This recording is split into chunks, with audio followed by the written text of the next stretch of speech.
There we go.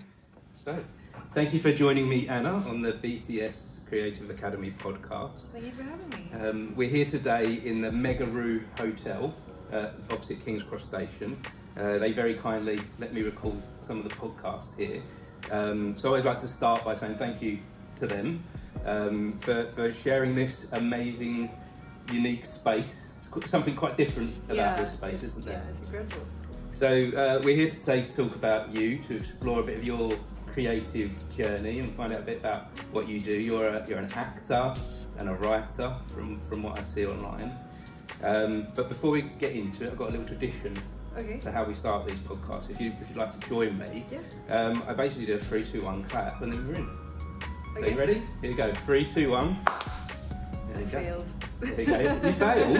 How did you fail? We didn't clap at the same time. Should we do it again? Here we go. 3, 2, 1. There we go. That was better. We can all, if we fail, we can always restart and go again. So here we are. So Anna, tell me a little bit about what you're up to at the moment. Is acting or writing? Which one of those are your kind of main focus at the moment? Well, in July I made my first feature film. So right now that has kind of taken over my life in terms of, because it was very kind of indie, low budget, and so now I'm like learning everything I can about distribution and all the different ways that you can like tackle that, because it's in post, but so I wrote it, co-produced it, and I was the lead actor in it. Wow. And obviously I'm not editing it, so I'm not like involved in the post. But when you do an indie film, you have to wear many hats, don't you? You have to like go on. You have to do lots of different jobs, don't you? Yeah, absolutely. And so like right now I'm not involved in the post production of it, like kind of putting it together. But I am taking the role of, okay, how are we gonna sell it? Mm-hmm. You know, how are we gonna either make our money back or open doors for us in terms of career opportunities, or like just make it count somehow. And it's really hard. It's actually really hard. And like I talked to indie filmmakers before embarking on this journey, and they were like, it's hard. It's hard out there, because you are competing with so many other things, not just like Marvel and like Barbie and Oppenheimer, but also like Netflix and Fortnite and TikTok, and you are competing for people's attention. The industry has changed a lot. Yeah. Since I think COVID kind of was a big turning point around 2020. Everything changed, didn't it, in lots of different industries. But you can see it in the film industry. There isn't so much. The indie films aren't happening at the cinema like they did. No. Yeah. Exactly. Like you say, you've got the Barbie and the Oppenheimer and the Marvel at the cinema, but not much else. But even films with big names, like I saw something that like I think it was like George Clooney and Brad Pitt, where like the leads of this film that was not going to have a cinema release. Yeah, straight to Apple TV. Yeah, and they were like, how does that feel that you guys are like this big stars? And it's like, yeah, well, the industry's changed. It's different now. So because the film wasn't like a big showstopper, so it didn't really make sense to put it on there anymore. So I think that's interesting. One of the things that you said that was quite interesting to me when you said about making it count. What did you mean by that, making it count? Yeah, so I guess it's like not we're like the team and I like we're trying not to be too focused on one goal. It's like, okay, we want to make this much money, or just even like our money back, you know, like kind of like break even, which is already difficult. But instead of being like, it has to be this, like we have to sell it to whoever, or it has to have this type of distribution, or it has to have a cinema release, or we're just trying to be open and making it count, right? Like if I can look back and be like, I made it count because like maybe it didn't sell, maybe I didn't get my money back, like, you know, maybe it didn't tick those boxes, but it gave me something that for me makes it worth it. And obviously like the process of having made it, because it's not done yet, so it's like the process of having shot it already for me makes it worth it. But if I was never finished, for example, I don't know if I could then say it counted. Do you know what I mean? Like I think it would be very sad. It's a hard thing, this creating films and trying to merge a creative thing that we're doing with a business thing. Yeah. Because it costs money to create. Yeah. Like you said, you've put money into this. You put a lot of time into this, which has stopped you earning money elsewhere, I guess. Absolutely, yeah. So you want to get kind of like some balance and some income at the back end, don't you, when you make something like this? But is that the only value that you can get from it? Yeah, that's what I mean. Like, I think that there is a world in which it doesn't make any money and it still counts, you know, like it still brings something that makes all the work that went into it, like the effort and like the love that went into it, worth it. And so I'm kind of trying to stay open to what that could be, because I won't know until it's there, you know what I mean? Like, it might just be that, you know, we did like a community screening of it, and then people that I didn't know approached me and said, I felt seen, for example. Like, I think that would make it count for me. Yeah. You know, what about affecting like just one person? What if your movie just does something for one person? Then does that have the value? Is the value there in that? Yeah, I mean, I don't know, right? But like, because obviously at this point where it's kind of like Schrodinger's cat a bit, you know what I mean? Like, it's still, the box is not open, so you don't know if the cat is alive or dead yet. So it's like endless possibility right now. Like, it could suddenly be picked up and become this like cult hit or something. You know what I mean?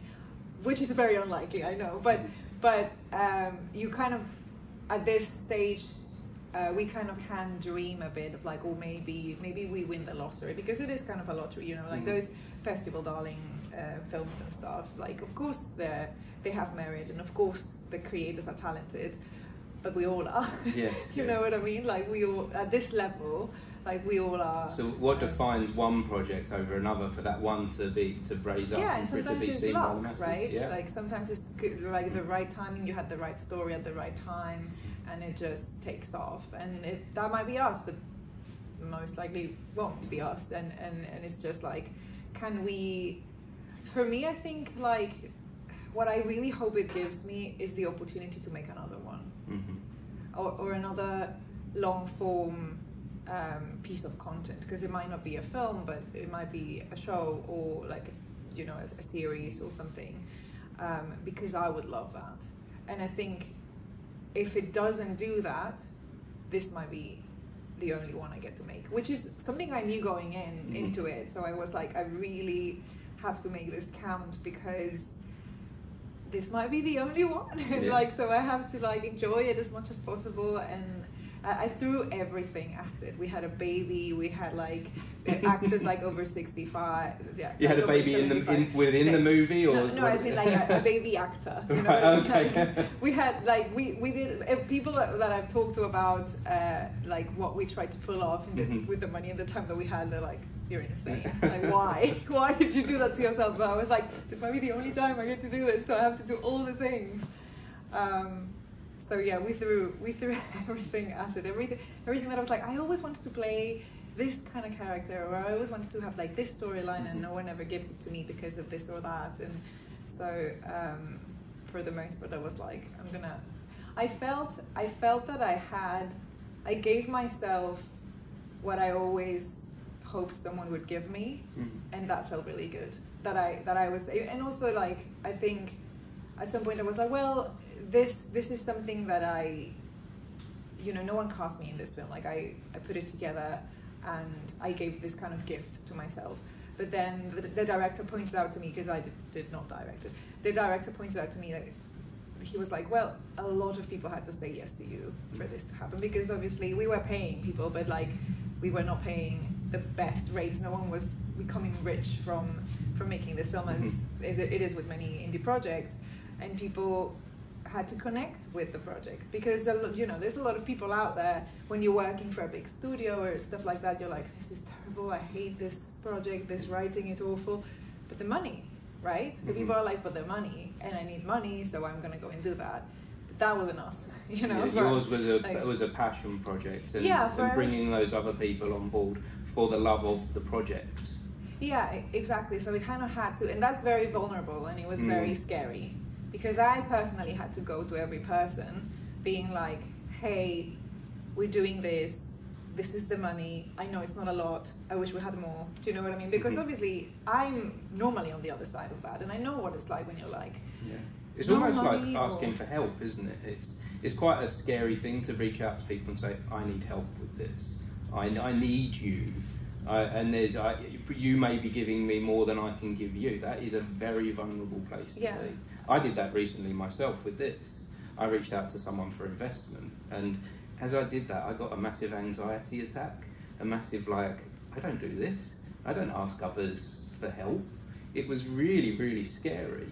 But afterwards I realised how important it was to do that, how important it was to put yourself in that position of saying, help me, I need you, and it has moved things forward from being vulnerable. And also kind of also to know that people say no, it's okay. I mean, you know, if you're an actor as well, like, you know that lived a lifetime, had a lifetime of people saying and it's just being like, you know, it's okay, you're not gonna die, you know. And I think it's different because as an actor you get used to it. Like, you know, I'm sure you're like, it's the name of the game, like it's fine, like it always stings, but you're always like, well, the next one is coming, or that kind of thing. It's different with this, and I'm sure you felt it as well, like going to ask for investment for something that, you know, you love and you're really passionate about, and it's just like, it's like it feels different, but it's not different actually, because if someone says no, like, no, it's not for me, it's not a reflection on you, it's not, it doesn't mean that you're not like worthy or that your project is not good, it's just not for them. And when you learn to see it that way, it gets easier to sort of just go for it and just be like, well, like there's I'm from Mexico, and there's like an expression in Spanish that is like, the no, you already have the no. So it's like you have it already, right? So if you go and ask, what are you going to lose? They might say no, but you already have that. Yes. So you don't by doing anything. nothing, by sitting there being still, by not trying, by not making the effort, by not reaching out or being vulnerable, you've got no. No is there. No is where you are. But yes can take you somewhere new. Exactly. So yeah, that was because I also had to ask for funding, and like I put my own money into it too, but like I just don't have enough money to do something like that, and it is very vulnerable to have to go and be like, do you want to support this? And also with film, it's not, you can't, especially if you're talking, because I went like a private route, and I was talking to people that were not really in the business, and they don't care that much about the story, you know what I mean? It's more like, it's like a business thing, but also it's a gamble, you know. So it's like, because it might pay off, but like it's like a gamble. It's literally like a gamble. They're looking for the investors are looking for, what am I going to get in return for my money? Yeah. And is that you just doing your creative project and helping a creative, or is that I want more money back at the end? Exactly. And that's the case for most investors. They want more money back on. And so you have to approach it in a way where I was very, very worried to be like, like, if you give us this much money, I'll give you back this much money, because then I have to find that money somehow. And if the film doesn't work, how is that possible? It doesn't get finished, or like, you know, if anything, that would mean that it could bankrupt me, for example. And that was very scary. So I tried to be very honest in terms of like the terms of it, and just be like, it might pay off, but you should be trying to get something other than money from this deal, you know. Yes. And luckily I found a couple of people that were like, yeah, I'm happy to take a punt. So what's that other thing then? What's the other thing other than money that appeals to the people that you reached out to?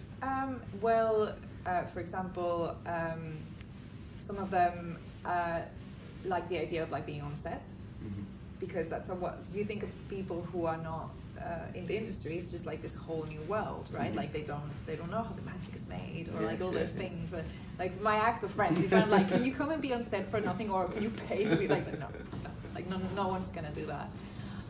But I felt that with those people, it could be. And the curtain's coming in. Just let's pause for a minute. Sorry, we're just recording in here. We'll be about an hour. Thank you. So where was we? So the appeal from. Yeah, like that was part of it, like to get to spend a day on set, to get to be, we had extras in the film, so like they get to be an extra, they get to see a little bit of that world. There are other things like just entering the business, you know, like I had other investors that were not interested in that, but that were more like, oh, they like it's a very romantic kind of like idea of like I'm movie making like and being part of yeah, that. exactly. I'm like I think obviously the film is not done, but I feel like some of our investors like the idea of like being like, I did that. Do you know what I mean? Like this happened because of me. So my brother is an independent filmmaker, and that's how he's got most of his investment. So he made one movie, was an action film. It had a couple of it had a couple of faces in it of people you'd know from films but might not know their names. But he got investment from Tony's Pie and Mash. For Pie and Mash Shop, they wanted their Pie and Mash brand in this film.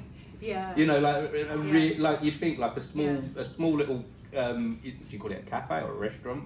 I guess a restaurant, Pie and Mash Shop. But they wanted their brand within a movie. They had this ideal of that would be good for them, and they invested in that way. Good morning. Sorry, good morning. We're just recording at the moment. Okay. We have the room for about an hour. I didn't know. No one informed me. I'm so sorry. No problem at all. I interrupt me. That's I'm okay. really sorry. Thank you.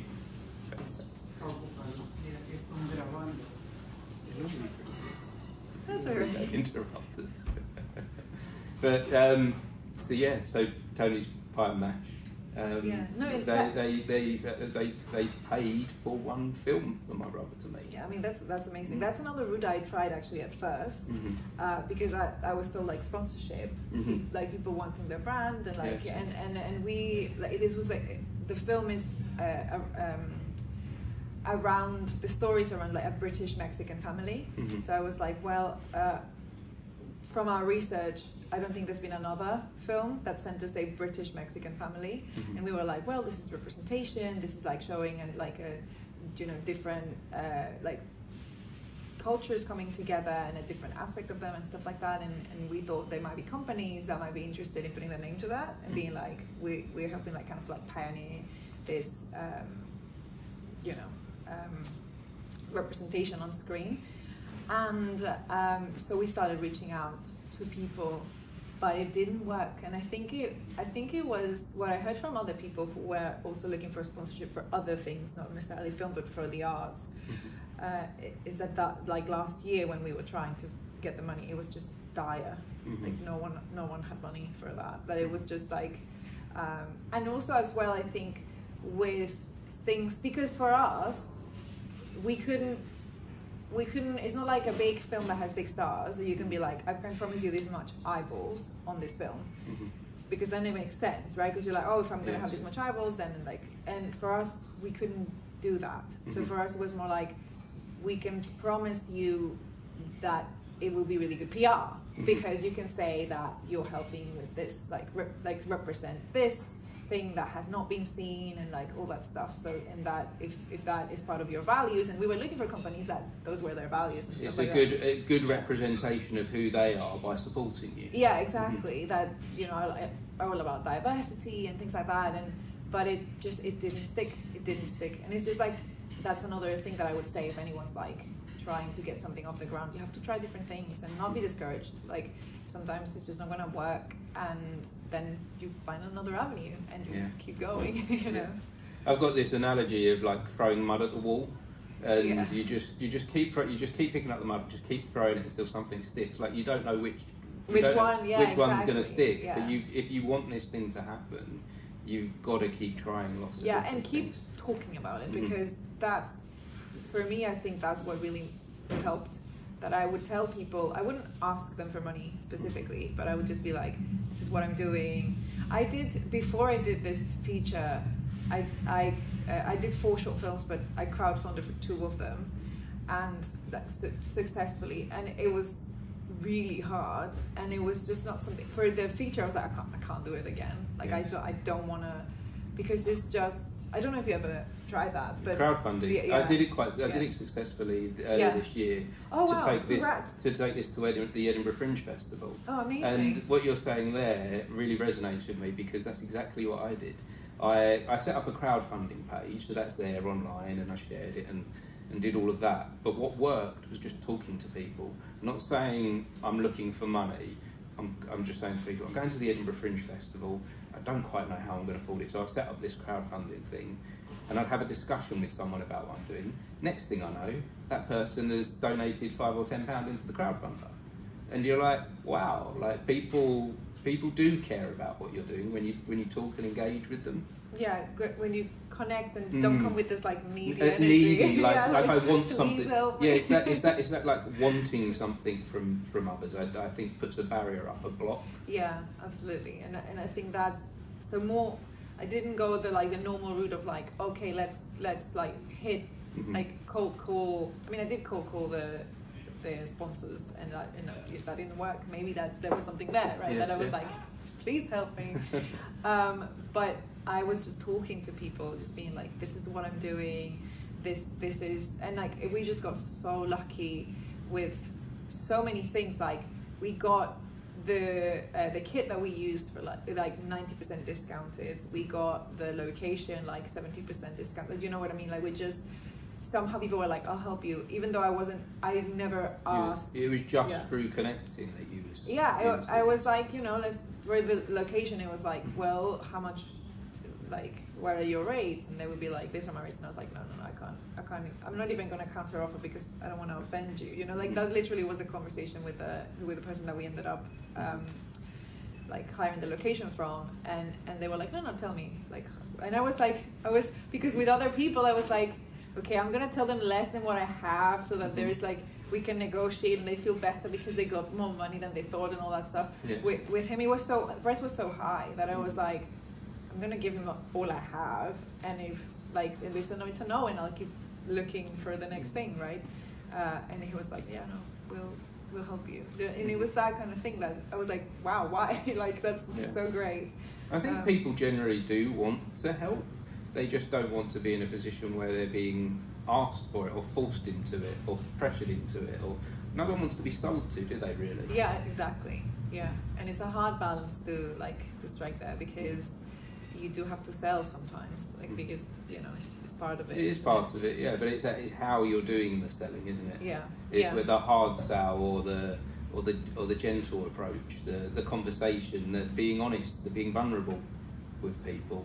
Yeah, absolutely. And being truthful.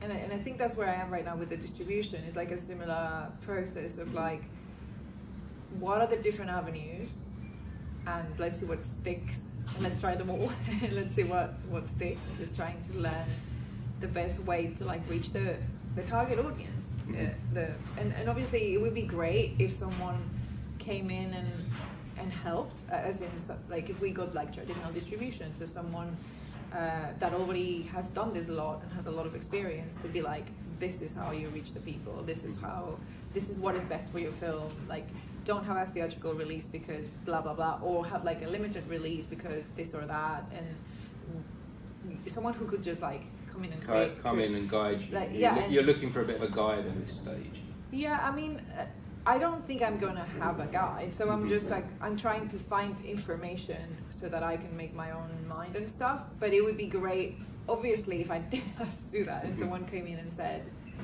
this is, it's like, for you, I guess, like if suddenly a producer came along and was like, you just have to worry about the bit that you like, which is having conversations with people and all that stuff, and I'm gonna handle all the other things, I'm gonna handle reaching the audience that you want. I mean, who doesn't want that, right? Exactly. Exactly. That would be the dream. Yeah, it's like that's great. But you can't just sit there and be like, because I feel like a lot of people do sit and say, until I have this sort of traditional,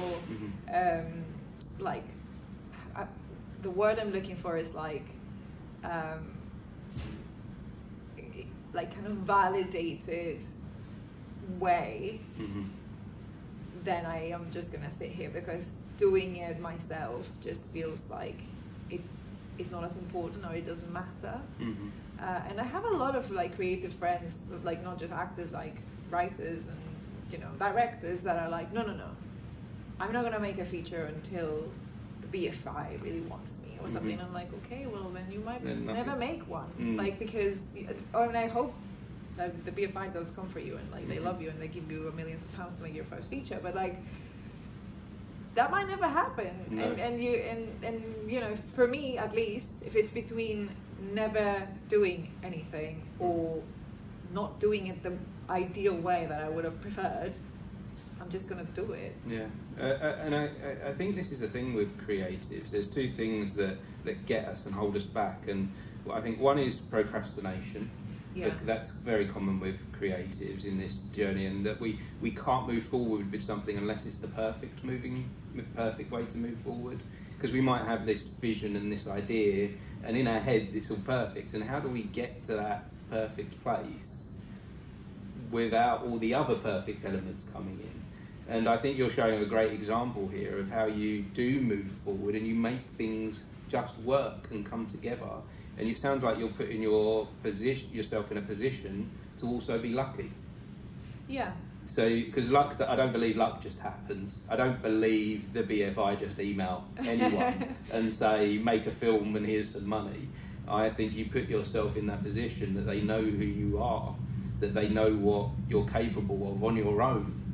Yeah, exactly. And then that might happen. And that's kind of what we're banking on. And like I said, you know, it's like, I guess we're like, we don't want to get our hopes up and stuff like that, but it's like, if we can show what we can do with as little money as we had and as little help as we had, hopefully someone else is going to be like, oh. Because we also think that I think that films that are like over 10 million, like indie films, like dramas, and not like big Marvel stuff, but like smaller films that are over 10 million pounds, that's gonna start to die out. So it's just too expensive, and there's not enough eyes to watch those things. So I think it's gonna, this is my prediction, I obviously don't know if it'll be wrong or not, but that the industry is gonna shrink, and it's going to realize that that's not sustainable, and they just can't keep doing that, and they're gonna have to find a way of working that is more efficient and cheaper. And I think we know how to do that. So obviously, like how we did it is not sustainable, and I would not want to do that again. Like we would very much need a little bit more money, but we don't need 10 million to do what we did. Do you know what I mean? Yeah. So we could undercut other people that are doing it in the traditional way by being like, we can give you something that is as good quality, but it costs a lot less money.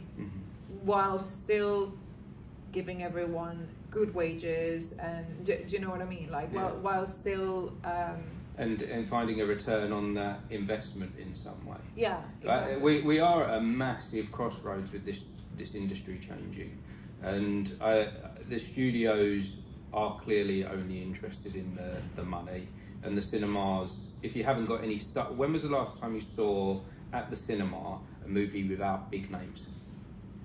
I mean, I would it's say very few. Yeah, like I have seen, I can think of one, because I don't think they are big names. I don't think they count as big names, but it's like, I can think of one. Whereas if you go back to the 90s or early 2000s, there was at least one film a month, an indie film every month. That would have less well known or up and coming select stars, celebrities or actors. Whereas now, it's just not there at all, unfortunately. Yeah. It is on Netflix and it is on Amazon. It is on the streaming services. And one thing I've also noticed, the industry is moving towards TikTok for sharing films, and YouTube, of course. Yeah. So the consumption of a lot of the younger generation is through social media. Yeah, I mean, I don't know so much what I see on TikTok, and I feel so old, but like I only joined like 6 months ago or something like that, and I feel old in that. I'm like, this is not about me. I feel old in that platform, but like I think that it's not, I don't think it's so much that people would, because I'm always watching what kind of marketing filmmakers are doing on there, and like not just filmmakers, but like also like bigger films, how they're promoting a film there, and I think it's more, rather than that people would watch a film there, I think it's more that what I see is that if you have a clip that is kind of, that makes you go, what happens next? Yes. Which is so important. I kind of wish I had known that before I made this film, because I'm like, do we have that? I don't know. But if you can make a clip where you the viewer, the person that suddenly has this video on their TikTok For You page can goes, oh, I want to go and now seek this out. I've seen a minute, and now I want to. Exactly, now and I see so many comments of people when I see clips like that. I see so many comments of people being like, "What is the name of this movie? Someone tell me what is this movie? I want to go and find it." And that's what you want. Yeah. As someone who's trying to, like, if you're an indie filmmaker, and obviously these videos normally have not been an indie film with unknowns, have been well-known faces and things like that, but I think there's something to learn from that. Yes. Because even if you have a film with no names, and we don't have a film with names, then if you can find a way of producing something without formula, even they won't care so much if there's no names. You know what I mean? Because it's not about the names; it's about the story. Exactly. Which is key to all of this, and I feel like the whole industry has forgot that. The most important thing with a film is the story. It isn't who the star is. I think got the whole industry got so wrapped up in that, is who is on the front of the poster, who's going to draw people in. Yeah. And there's a lot of naff films because of that. But even that, I think, is changing. I don't think, because we did, obviously, like any indie filmmaker, we were like, if we could get a name, that would be so helpful. So we did try, we did try and go down that avenue, and we got so close. It was very heartbreaking that it didn't actually happen, but because we did get to, someone was interested, and we got to the point of we started negotiating and all that stuff, and then schedules didn't work, and that was so sad. But I felt so validated by the fact that that actor wanted to do it, and it was there was an actual they did try to get it to work. It just conflicts of schedule and stuff, and that is hard once people get to a certain level. Yeah, it's because they're wanted in many different directions. Yeah, exactly, and sometimes sometimes you have. I understand exactly why it didn't work, and maybe I now retrospectively I think it was for the best of our film, because obviously there are things that come, costs that come with having a celebrity as part of your production that I don't think we were ready for. Now, having done it and having had the experience of what it was like, I'm I'm so glad we didn't have to deal with that. Because it isn't just paying them a salary. No. There's so many other things that you have to get them a car, and they have to have their own space separate from everyone else, and you have to make sure you know what I mean. There's different things that there has to be someone there that is looking after them exclusively. You know what I mean. There's different things that are expected that. With the team that we had a lot of people that were first-time feature makers, including myself. I had never done that. Our director was a first-time. It was his first feature. Producer first feature. I think our first AD. You know what I mean. It was what's the expression? Trial of fire, or and trial by error, and you were working a lot of stuff out as you went along. Yeah, but you were throwing yourself in the deep end at the same time. That's it. We were thrown at the deep end, and I think adding a celebrity to that would have been a lot. So I think everything happens for a reason. I do believe. I really try and think about this every day, that everything happens in my favor. I do believe that, even when things, when I didn't get the funding, or I didn't get the job, or I'm this is because something better is coming. This is the one day, maybe not today, maybe not next week. I will look back on this moment and I'll be that was the reason why this didn't happen, because now I'm here. We haven't even mentioned the name of this film yet, have we? Well, I mean, it's a working title. Okay. I can give you the title. It might change, but our working title right now is called Chasing Home. and it's just because the lead, she's a comic creator, and so she works in the creative industries and stuff like that, and she's trying desperately to buy her own flat, her first flat, and it's not working out very well.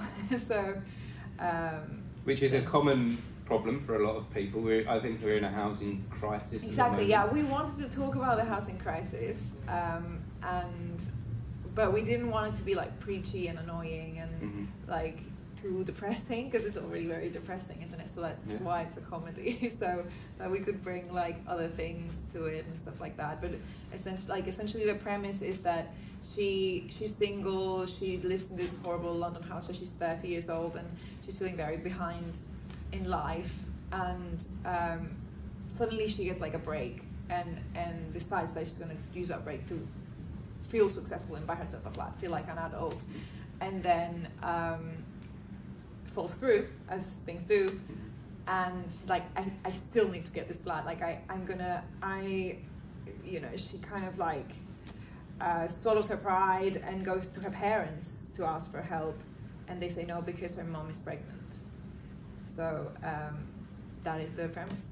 And like you say, that this is a film that tackles a social issue, an issue that there's going to be hundreds of thousands possibly of people in this similar situation, and you don't really want, no one's going to engage with that if it's all depression and dark and moody, whereas if you transform that into a comedy, then there is going to be some engagement there, and hopefully it sounds like something like this, it could inform some maybe change if it highlights the issue. Hopefully, like we are really playing with the comedy within like the mix of like Mexican and British culture, and how there's like funny moments there, because there are the film takes place in mostly one location.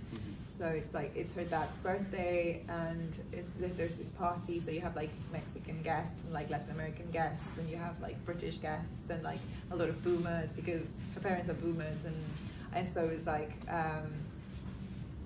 you get a lot of like, as an actor when people are like, have I seen you in anything? You get a lot of that, but in like, she's not an actor, so it's like this. And that, I always found that really difficult at parties and things, when someone would say to me, they'd say, what do you do? And you'd be like, oh, I'm an actor. And they'd be instantly, the next question is, so what have I seen you in? Where you're like, nothing. And it's like, it kills the conversation as well, because you're like, this, like, not every actor is seen in something. Yeah, and that also doesn't mean that you're not successful or that you're not doing work. Like, that's another thing that I find so interesting, is that I have done like roles that I found so fulfilling and beautiful, and like that actually like made my heart sing, that are not mainstream TV or film, and it's like, it's almost like, if I like an actor friend of mine was telling me like, oh, I had an audition for like Mission Impossible, right? So people were like, oh my god, you have an audition for like, and he was like, and it was something so stupid and so like meaningless, and even if I got the job, is like this like 2 lines where I'm like, whatever, like not doing anything that impressive or that important, but then I'm doing this role, like I'm doing this fringe play that is like this, like all the different like shades and things of like the human experience, and no one cares. It's just like really sad. And I guess this is where we put the validation in what we're doing. We're giving that to others. I think as performers, I think for a long time, I did seek the validation in others for what I was doing. If other people said to me, well done, congratulations, I would take that, rightly so. Yeah. But I would also seek it in that conversation that I'd have at a barbecue when I say, oh, I'm an actor, and it'd be like, the conversation would die, and I'd be like, oh, I don't know that I can actually say I do this anymore. I've got to think of something else. Yeah. But I think it's so important. It's so hard though. Like, I feel like when I was training, and that was like many years ago, but like they teach you. I don't know. Did you? I didn't. I dropped out of I didn't do well with education. Well, that's probably you're better off actually. So I did go to college, And I did. But you never did like the traditional drama. Yeah, I didn't do. school. So I did college. I did a BTEC National Diploma in Performing Arts. But I went into drama school and very quickly was like, I just can't do any more education at that period of my life. Yeah.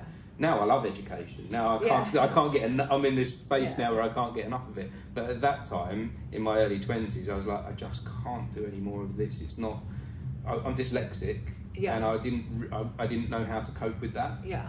And at that time, it wasn't like today. It wasn't like today that there's lots of support. It was kind of. I remember being in secondary school. I was just told I was dumb. Yeah. You know, from a teacher, and that kind of just stuck with me for a long time. And I was like, no, I don't know how to move forward with any more education, so I'm just going to stop that and go out into the world. But you did do the education, take me back to that at that point. So I went to drama school here in London, and I feel that, and I think like it can also, like, because I know actors who didn't go that route, and I think that it can happen to both of us. But obviously, like when I was in drama school, it was like, obviously I felt so lucky that I was there, and you know, because you have to get in, and like it's this whole thing where like where did you go? Drama Studio London. Okay. And I didn't get in straight away. Like I had to try twice, but I heard of people like tried for 5 years trying to get in, and at that point, like I wasn't 18. Like I had already done like a different career and stuff like that. So I was like, can't be trying for 5 years. Like I can't. My life can't be on hold for 5 years. Like this is not going to work for me. And I luckily got in the second time around, because I was like, this is the last time. Like if it doesn't work, like it's a sign, I'm not gonna do it. And then I got in, and I loved it. Like I really did. I felt so lucky that I could do what I loved every day, and that like I didn't have to ask for permission. Like I could just do it and stuff. But I do think that they are very much, this is the way. This is how you do it. And it was all about external validation, right? Like it's like you have to book the job. You have to like. It's like you're pleasing others, and I felt no one taught me when I was in drama school that maybe they tried, but it wasn't like part of the curriculum. Like it wasn't like explicit that you don't have. I think that actors, even if they do train or not, like in that traditional like conservatory kind of way. You almost need someone. You almost feel like you need someone to tell you that you're good, because it's like a difficult. It's not like maths, right? Like it's a difficult thing. It's not like 2 + 2 is 4. It's a difficult thing to know if it's good or not. You know, so you're like, am I any good at this? And I felt like I came to this country being like, I don't know if I'm any good at this. I know I love it, but I don't know if I'm any good at this. I want them to tell me. I was like, this is the land of Shakespeare. Like, you know what I mean? Like, I want them to tell me if I could potentially do this professionally. And I came from a background where my parents were like, no, you're not good enough. Like I think it was coming from a place of love, that they were like, let's protect you from disappointment, let's protect you from people that are not us. And maybe go into a more stable career. That's often what parents want. My parents were like, this is, people like us don't do things like this, you know, like, and I come from a small town in Mexico, very conservative, very Catholic, very like, and I was always like, I want to eat the world, and they were like, no. Is that why you moved from Mexico to London? Yeah, I moved because I wanted to be an actor, but I didn't, you know, it's not like I moved here with like already a school that had accepted me and like I was this protege, or no, I was just. You just knew there was kind of like an opportunity. No, I feel a calling to do it, and I'm like very red personality that I'm like very like I see something and I go and get it, and like and so I was like, if I'm gonna do it, I'm gonna train with the best. And I wanted to do theatre. Theatre was my first love. So for me, it was like, it has to be London or New York. LA didn't interest me. For me, it was like, I want to do theatre. And that's like where like my passion is. And I came here because it was a lot cheaper than New York at the time. And because I had a chance of getting a European passport. I didn't have it at the time, but I could, because of my ancestry, I could get it. And I thought it would make it easier to stay and work and all of those things. In the US, you need to be uber rich to buy yourself a green card or something. If you're an artist, like it's really hard. Or you need to be super successful in your country. So then you can ask for like a visa, and then, but I was just not interested. Yeah. So I'm really interested to know what it looks like as a Mexican. What does, because I've lived in London, just around London all my life. Yeah. So this is like normal to me. So when you was looking abroad and you was looking to come here, what was the vision? What was the dream? You mean in terms of like career, or what I thought it would be like? What you thought it would be like to come here? I don't know. It's interesting. Like my dad is he was half Italian, and my whole life, because obviously I lived in Mexico, and we didn't have a lot of money to be like traveling to Europe every other year or whatever. Like I had never throughout my like childhood and like teenage years I didn't manage to make it to Europe, right? Because it was so expensive. But my dad would always talk about it because my dad loved it. And so Italy, because of his heritage, he was very proud of his heritage, but in general he loved traveling, so he would talk about like other places, other countries in Europe and stuff. And then I did like an exchange to Canada when I was 16, and I had a lot of friends from Germany, so then I knew more about Europe, like another European culture, and I got to learn more about it. And so I had good friends already on this side of the world, not in England, not in the UK, not in London, but I had friends on this side of the world. And I was like, and with my dad always being so passionate about it and always like talking about it, and then my dad passed away like 15 years ago, but like he did actually, one of his dreams was to get his kids to Europe and show us all the things he loved, and he did manage to do that like a year or two before he passed away. And I was like, I like it here, like even though we didn't come to the UK and I had never ever been in London, I was like, this feels good to me. This feels like I feel like I fit in more over here, because there, like, for example, I was always very into books and like culture, and I grew up in a place where that didn't exist. Like people didn't like to read. There was no arts in my school. Like when I was growing up, like primary school, secondary school, there was not opportunities to do any theater or singing or anything. It was like a very small town, and it's not like, I feel like, I don't know actually, but I feel like in England, even if you're not in London, I feel like in any school in this country, you have some arts. Well, this is really interesting because arts are being stripped back from schools at the moment. Which is awful. The arts are being seen as something as that we can take away from the children because we need the writing, we need the maths, we need the science, we need the IT skills. We don't need the arts. So the arts are for the last 5 to 10 years have been slowly clawing back. But that's so sad, because it doesn't mean that you're gonna raise a bunch of actors and whatever, like film directors. Having the opportunity to do those things as a kid gives you confidence, makes you a better public speaker, makes, like, you know what I mean, gives you things for your other jobs. Like you don't need to, it doesn't just because you have access to it doesn't mean that everyone's gonna suddenly want to become an actor or something.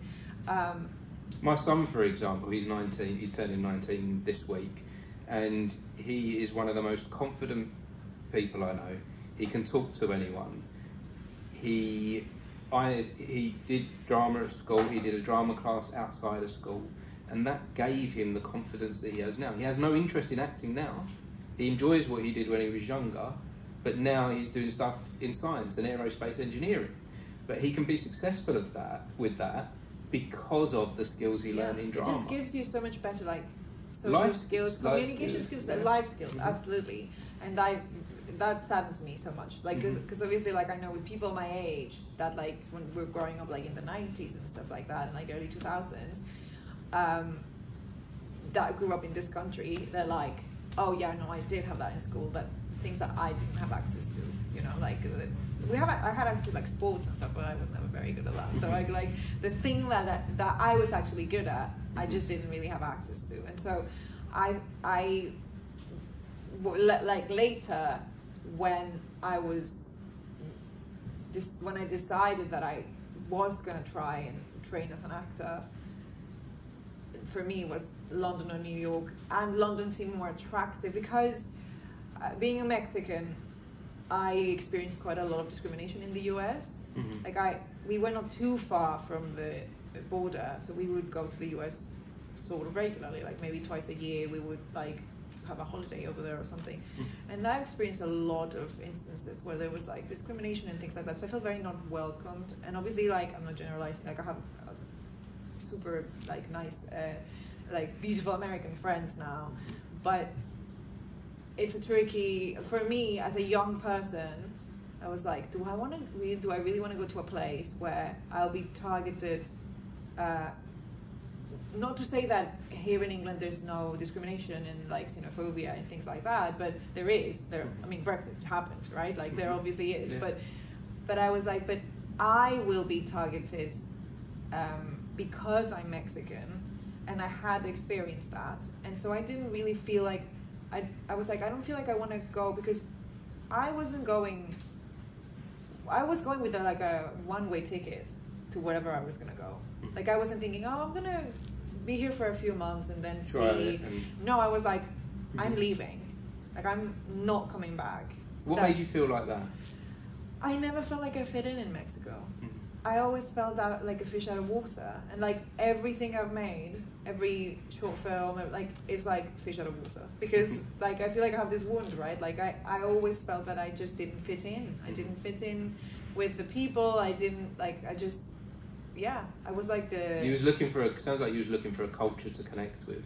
Yeah, and I did, and London did give it to me. Like I feel like when I got here, London is. Are you from London? Like, well, from Essex, which is which is like literally next door. Yeah.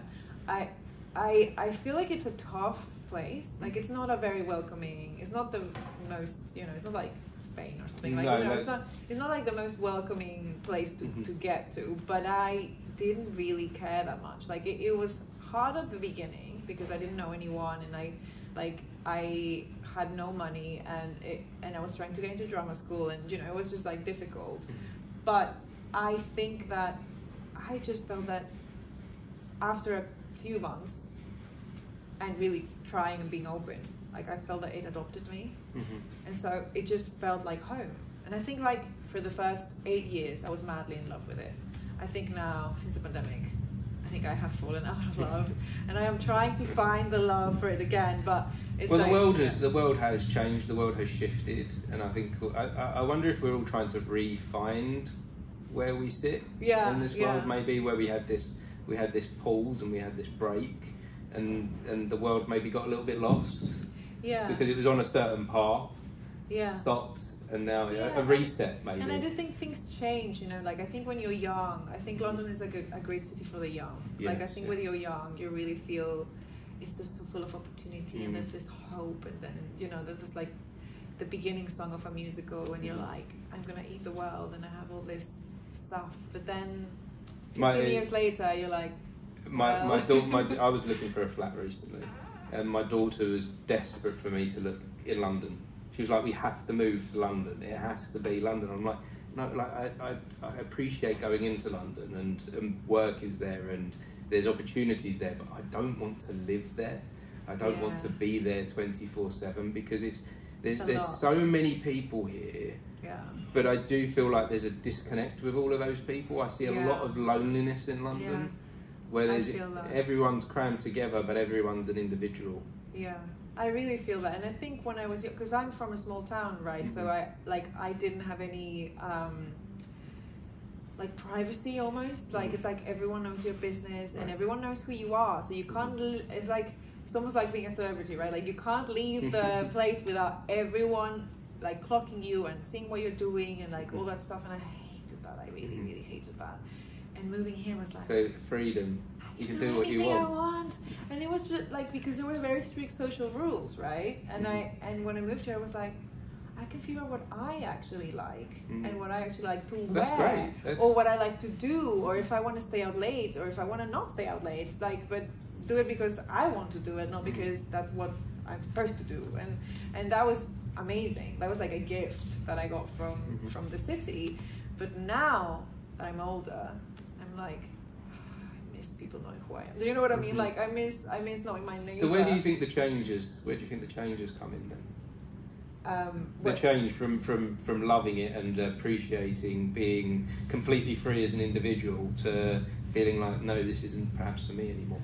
I think it could be age. Like I think you start to want different. It's not the same when you're 19 than when you're like 35, right? Like I think you start to want different things out of life, and I feel as like, you know, my siblings are having children, and like my mom's getting older, and they're all then back in Mexico, so I feel very disconnected from them because I'm never there, right? And I haven't been there for like a very long time, and even though with technology now, like I get to see their lives and stuff, but I'm not there, you know. And it's really expensive, so I can't just jump on a plane for a weekend. Like it's hard. And then there's also London, I feel also is really expensive. Like it's a really expensive city, and I think it does get. It's like what you were saying, like it's so crowded, and because it's so expensive, you can't really have space. So I feel like that's one thing. It's just everything feels so cramped and crowded, like all the time. But it's so hard as well. It's like this irony, right? That there's people everywhere, but it's so lonely. It's so hard to connect with people, and the more that I try, like I feel like my friends who are queer, they have an amazing community. They can live in London and have this like amazing community, like people they travel with, people like they see regularly because they have this bond, right? And I feel like if you don't have that, you're kind of like just drifting. And it's really hard. You have to be very, very intentional. And I am trying to be intentional. Like you have to be very intentional to create community around you. And it's hard, especially if you're not like an extrovert, and if it's hard for you to put yourself in like new social situations, and or if you're like, you know, sometimes I'm like that person from 5 years ago. She's really great. I really like her. I think we have on a similar like stage in life, for example. I'm gonna meet up with her. I'm gonna try and like see her more regularly. And then it's like I'm not free till like a month and a half from now. Do you know what I mean? And it's like, okay, well then I'll see you in a month and a half. Like it's so hard. And I think maybe I never lived anywhere else in the UK, so I think maybe if you're in a smaller place, it might be different. But I don't know. And what I know from my small town experience is that people can be very closed because they have their friends from since they were 3 years old. And a newcomer is not that welcomed, and like, you know, and it's also a very kind of white and like different environment. See, I wonder if you're really making me think about my experience, and maybe sometimes you don't appreciate necessarily where you are. But I live in a town, so it's in between a village and a city. It's like the middle ground. And actually, as you're speaking, I'm actually thinking how much I appreciate that within the town there is a community. But it's not too tight like a village. So I have access to a community theatre where lots of different theatre groups come and go, and that's given me such a wide connection to a vast amount of people and different friend groups as well, having this community theatre. And I don't think you really get that in cities, and you don't get that in villages, but the town situation kind of does have that kind of middle ground. Yeah, well maybe I should look into a town. Yeah, maybe you maybe should. I should plan a move. Yeah, and it's not where I live. It's not too far from London. It's a 40-minute to an hour train journey, That's not too bad. which is not. Yeah, it's not too bad that you can still come into the city when you want to, but you don't have to be in this cramped situation where there's millions of people, but everyone's an individual. Yeah, it's like a middle thing, and. Yeah, you're starting to make me actually think and really appreciate like, what I've actually got, and that recent consideration of moving to London. I'm like, no, you're telling me don't do that. Actually, it's not quite for me. So, with you on your journey, then, have you, since you've been here, have you focused everything into your creative space?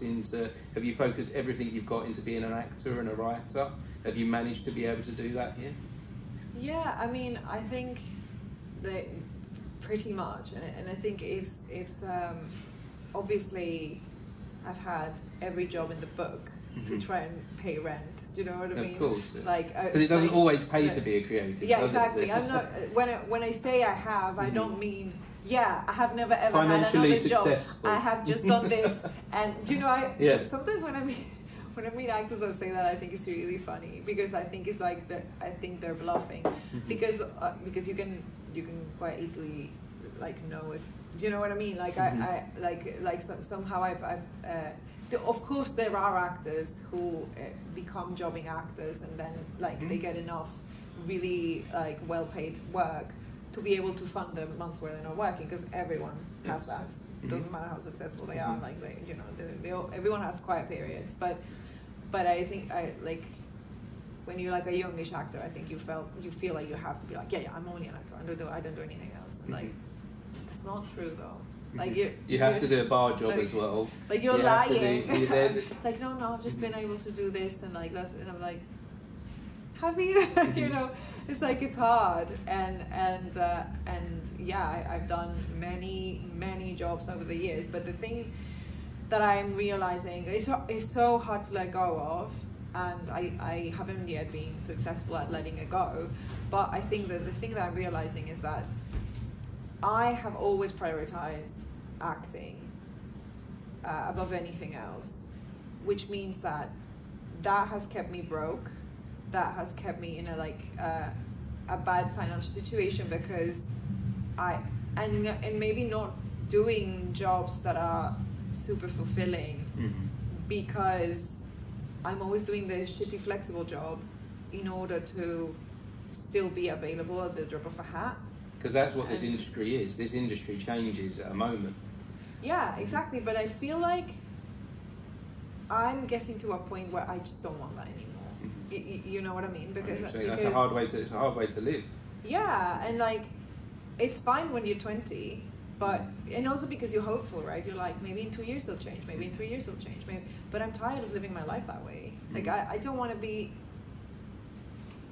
waiting for my life to get started, because that's just no way to live, right?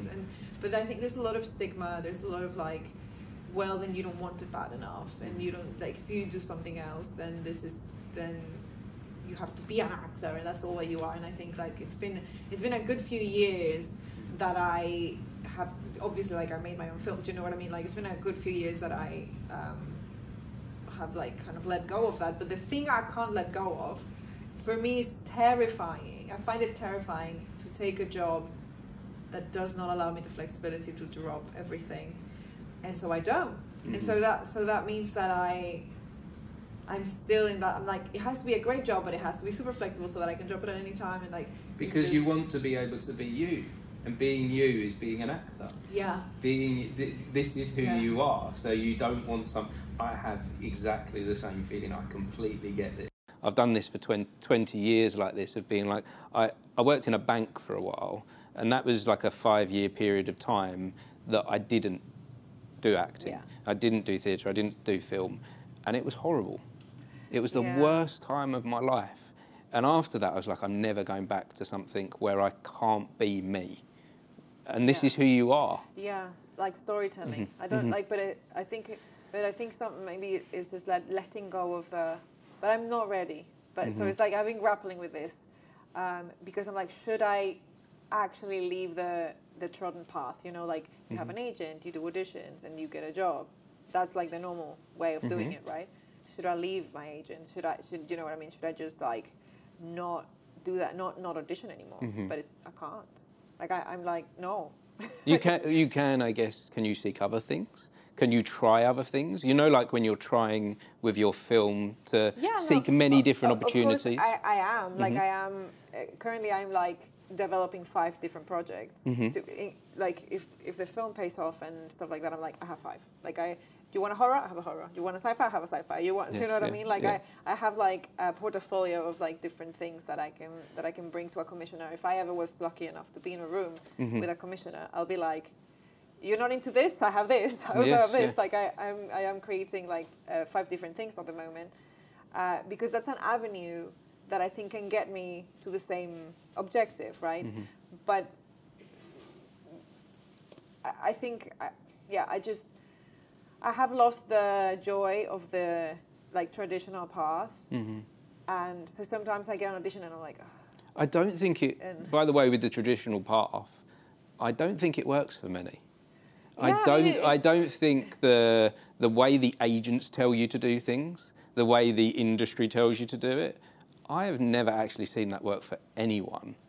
I've never seen anyone go through the process of auditioning and doing a random advert here and a random acting job here to like getting further along with their career. I have seen a few people do it. Have you? Yeah. So okay. I know, like, personally. Yeah, I'm not saying it's not possible. No, it is, like, but it is a bit like, I feel like it is a bit. It can be a bit like the festival darlings. Do you know what I mean? Like it's not that it doesn't happen. It happens. Yeah, someone wins the lottery but every year a as lottery. Well. That is exactly like, it. The path that everyone tells you is the way you have to do it is the lottery. And that is not taking away. Like, I want to be very clear. That is not taking away from the people that I know and that I've seen that have been successful doing that. That is not saying that they don't have talent. They haven't worked hard. They just were lucky. It was just a lottery. That's not what I'm saying. I do think they're super talented, and I do think they work really hard. But I don't think that they're necessarily that they have something that everyone else that doesn't have it. Do you know what I mean? Like, I think it's like at this level. I think if you're talking like an ordinary person in the street and like us, like, I do think that obviously we, you know, are more capable than that person because we have been doing it, we're training, we have, like, you know, like, we, all of the things.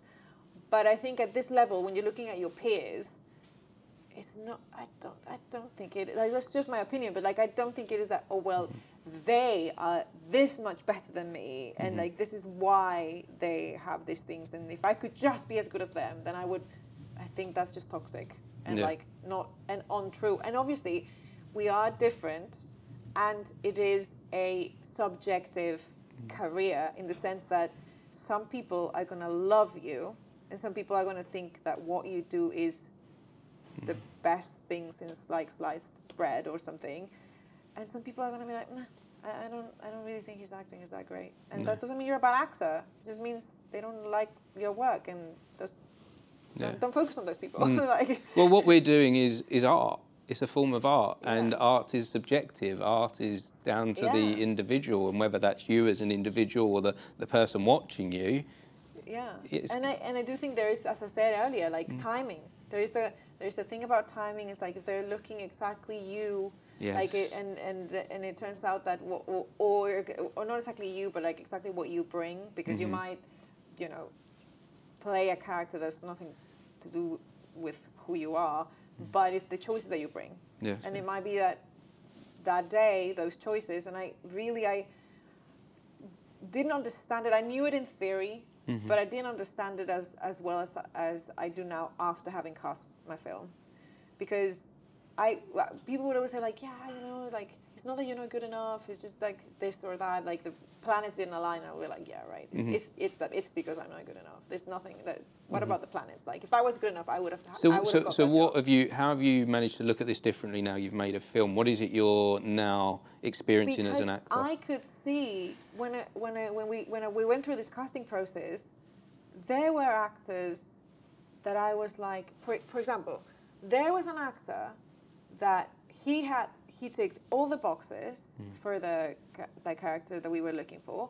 He ticked all the boxes, and what he did in his audition, I was like, I don't even know if his agent asked me for feedback or something, because he didn't get the job.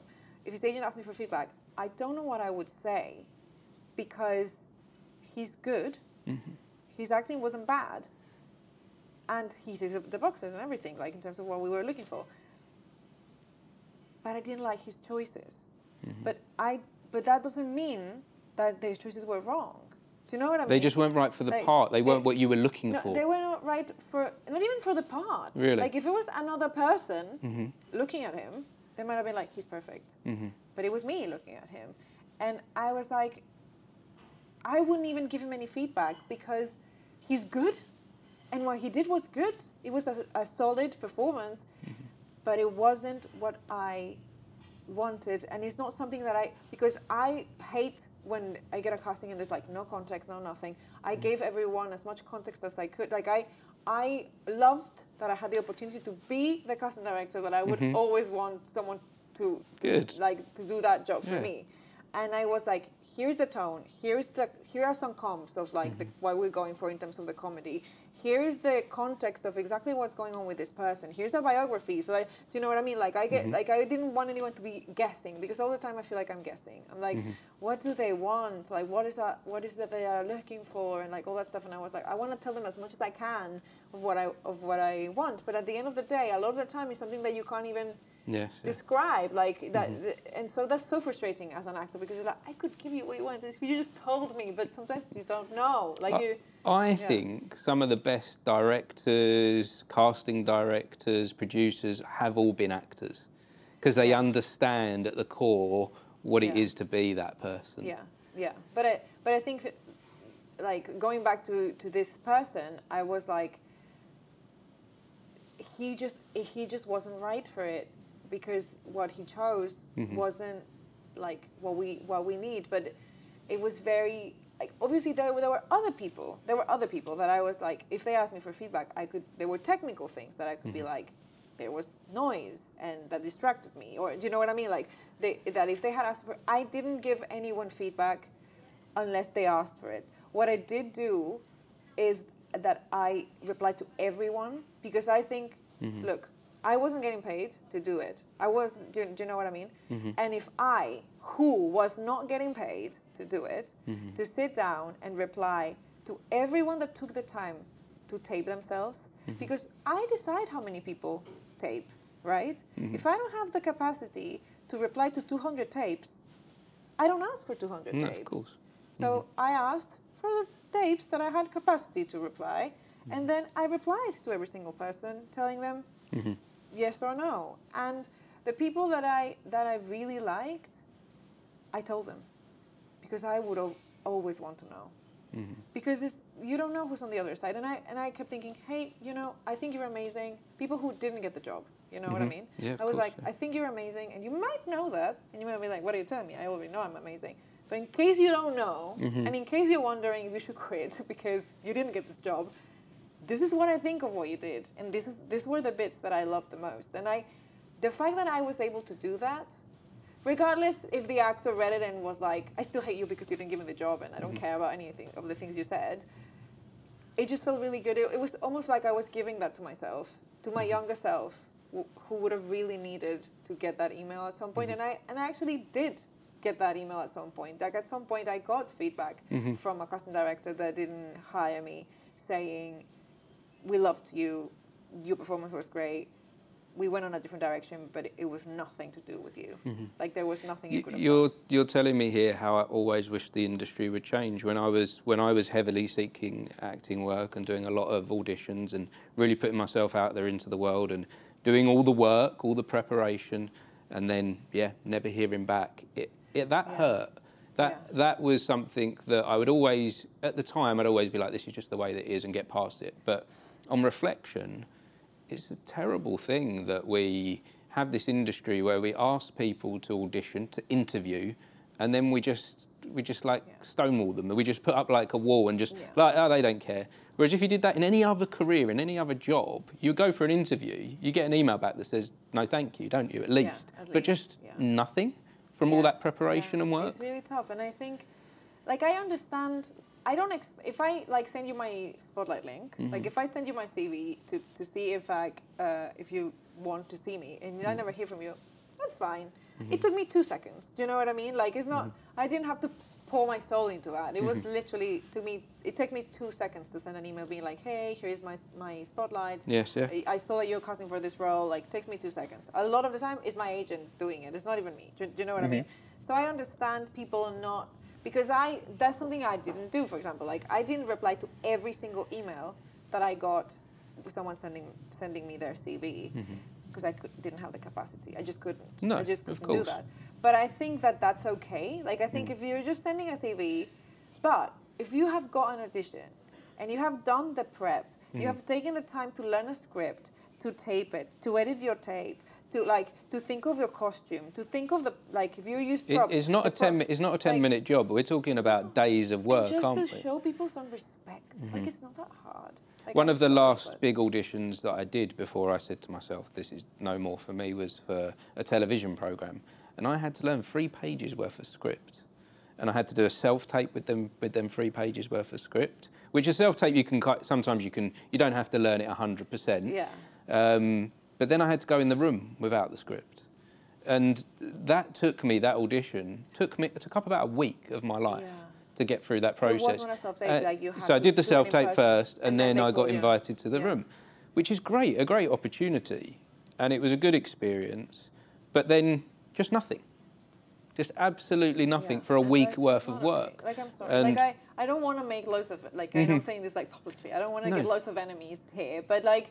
No, but something not needs that- to it's not change, that and it sounds hard. to me like you're trying to be part of that change. Yeah, like I will never. I mean, I honestly, I hope I get another chance. Like I hope I get another chance to make another film, another show, like my first show or something. Like I hope somebody sees what we've made. Hopefully, we manage to make a good film, or at least good for some people. You know what I mean? Yeah. And then someone goes like, yeah, I like that. I thought that was good.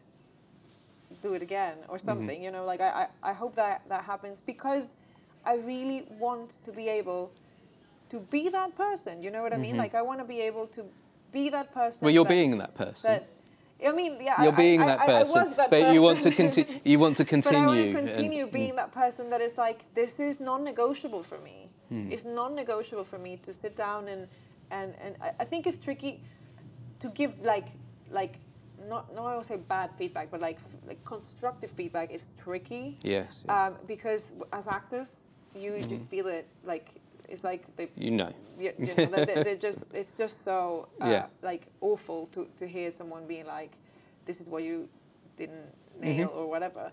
So Yeah, so we're not asking for the casting directors or the directors to be a coach or to give you advice, exactly. but it's just an acknowledgement of the work. thank you and appreciation. And to say to the people that, and like, because if I think about, because I mean, I don't know if anyone that auditioned for me might watch this and be like, she's talking about me. She didn't tell me that she loved me or whatever. But like there were people that maybe I didn't email saying like, I loved your performance, blah, blah, blah. Doesn't mean you were bad though. Like that just means that you were not right for the role. But that doesn't mean I thought you were terrible. Like I don't think there was like anyone that I was like, this was terrible. And there were people who did ask, can I get feedback? And I was like, if you've asked for it, you've asked for it. So then I'm going to give it to you. But then they got really angry. So I think like, that's when I'm like, well, don't ask for it then. Yes, like if you don't want to know, then because actors do have egos. Yeah, and we do have to manage that. And that's fine, but that's part of the reason why I don't give. Like, I decided not to give constructive feedback to people because I was like, no. I was like, that's where I drew the line. I was like, if they asked for it, and because I have been in situations where I feel so desperate, where I'm like, what am I doing wrong? Why am I not booking? Like, please, someone give me an answer. And I would have really appreciated someone being like, for example. This is something, no one has told me this, but this is something that I'm pretty sure is an issue. Okay. I'm Latina, so most of the things that I get seen for, which are not very many, because it's not very many roles for someone like me, are American. As in, they're asking for a person that has an American accent. Don't have an American accent. And I have worked at it, and I have worked with coaches, and I have tried very hard to get like, as best as I can, a good American accent, but it's not perfect. And I'm sure that 80% of the time, they're like, she's great, but she can't do the accent. Do you know what I mean? And so it was like, that thing is like, it's blocking me from getting further. And if I was like, why am I not booking? Someone please tell me. And if someone were to say like, if you nail this accent, if this accent was perfect, you would get the job. I would be like, great, something I can do. You know what I mean? So then I can just go and like try and like get it perfect, get this accent perfect, and then it's like a bad example because I don't know. No, it's not a bad example because again, you're saying so much that's resonating with me, having experienced this acting path of. I was getting a lot of auditions to be an American as well, whereas I could never nail the American accent. But it seemed to be that every film role, every advert role, for some reason it was always do this with an American accent, and I could never get that. And there were a couple of opportunities for London accents, but I haven't really got a London accent either, so I was always putting it on. And I feel this. My voice doesn't work for anything. Like this voice it's hard that you're hearing today just doesn't work for anything. Then I started to consider some of the big actors and some of the big names out there in their career paths. And if you listen to their accents, most of them have something that's not necessarily distinguishable, not necessarily something you could place. And most of the big actors play themselves. They play a form of themselves. Yeah. And they don't force themselves. This industry, our level of acting, this lower level, I don't want to call it a lower level, that was a bad way to explain it, but the grassroots, that's a nicer way to put it. This grassroots level where you're beginning and trying to start your career, they kind of want to put you in boxes, don't they? Yeah. They kind of want to say this is where you are, whereas if you look at the career of some of the people that have made it, they've managed to be themselves and work on that. Yeah. And that's what's worked for them. Yeah, and then, or then you start as yourself and then you branch out. Like once you're established, you're like, okay, now I'm going to play something that's not me. Now I can play a character that isn't who I am. Maybe your uniqueness is your gift and your space that you can shine. Yeah, exactly. But then it's like you almost have to create that space for yourself, which is what you're doing. Yeah. Which is exactly what you're doing in creative. Well, like, I want an American, and I'm not an American, and I'm trying to be, but it's not working. Then do what you're doing. Like that's not even advice to give you. Yeah, create your own thing, so that people have an opportunity to see who you are. Yeah, no, definitely. But yeah, it's like it's an old, weird industry, isn't it? Because, it is. But yeah, no, we're like back to the sort of criticism or like constructive criticism of actors. Like, I feel that sometimes I would have killed to know, right? Like to be like, what is it? Is it that my technique's not good enough, or I need more screen classes, or I need like, if I was trying to do theatre, is it that like my body, how like because I was never, I wasn't good at sports, like I was never like super physical, so it's like, is it that I need more control over my body, or like what is it, and so that's why when people ask for it, I'm like, well, I can tell you if it was someone like that guy that I mentioned before, that I was like, I have no feedback for you because like you were very good, it's just like, then I'm not gonna say like, I'm not gonna say I didn't like your choices, because I wouldn't say that. But I would just be like, it just wasn't for you. Like this one wasn't yours, but you're great. Like you should keep going, right? Like I would say that to that person if they asked. But yeah, I think when you can get in this cycle of getting very angry emails back at you a lot, which is hard. So, you don't want that either. No, you don't. I just want to put like a kind of positive energy out, which is why I was like, the people that I love that I sadly can't hire because. It sounds to me like just an acknowledgement is all that's kind of needed, an acknowledgement of appreciation and thank you for doing this. But going further and giving the constructive criticism starts then bringing in opinions. And it's subjective at the end of the day, which is why with that guy, like I wasn't like he's bad. I was like, no, he's just different. Like he's just not what I want right now. And in 2 years' time, I might be doing a different project, and I might let him. Do you know what I mean? Like it just. But yeah. I hope that I really enjoyed that bit. That was so like. Probably, other than the actual being on set and getting to work with people, was like my favorite bit of it, to be able to do that, because like I said, it felt like kind of healing to myself, to my past self, who was like, kind of drifting and not knowing if they were any good, and then to be able to be like, I can be the person that I needed in that moment for someone else. So having been on both sides of the casting room, what advice would you give to actors going into castings now that you've experienced it from the other side? I'm going to say this as someone who struggles to follow this advice myself, but stop trying to second guess what they want, because you don't know and you will never know, and even they don't know. Like, so just do what you want to do and just trust that. And because I'm so bad at that, I'm always like, what do they want? I want this job so bad, please, like, just let me get this job, tell me what they want.